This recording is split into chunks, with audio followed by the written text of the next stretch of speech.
Diha sa pagsulay, masukod ang creativity kung napagmamugnaon sa matag tao sa pagsagubang sa maunsamang hagit sa kinabuhi. Usa sa labing lisod kung ang naanda nimong kinabuhi ana sa pagsalmot o mga singing contest o tapok-tapok. Apan bisan panini, makapadayon gihapon ka kung unsa may imong naandan. Kung unsa kini atong tutukan, pinagi sa report ni Fee Marie Dumab. Kung gustuhon gyud, adunay daghang pamaagi. Kini ang gipakita sa batan-ong si Maria Francesca Alison Gallardo o mas na ilang Alex, tagahagna Bohol. Sukad sa 9 anyos, hilig na ni Alex ang pagsalmot og singing contest sa bisan asang dapit sa Bohol, matag summer, ilabi na kay wa og tuo ang fiesta sa Mayo.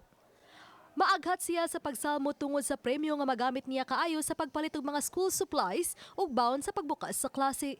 Naturally feel of excitement kay kuan ma-challenge bitaw kalingaw kay contest man na siya. Since murag nahimod po siyang career na ho every summer kay pura pag ka na mag-generate og money bitaw. Hinungdan nga usa sa nakapahugno niya ning tuiga sa pagtumaw sa COVID-19 kay kanselado man ang makapa-excite kaniya matag summer. Apan, laban lang gihapon si Alex kay dihang nakaibaw siya nga adunay online singing contest, why duha-duhang misalmot siya bisan naka-quarantine. Sa pagpadayon sa online singing contest, laki pa siya sa top 3.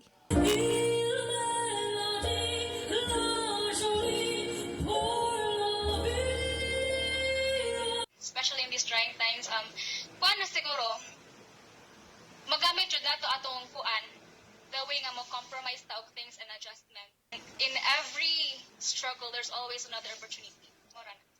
Usa lang si Alex sa minilyon nga nangindahay nga mabalik ang tanan sa normal. Apan anda mo sab siyang mosagup sa kun unsa may new normal. Uban ni Cleofer Lumayag, ako si Fee Marie Dumabok, Balitang Bisdak.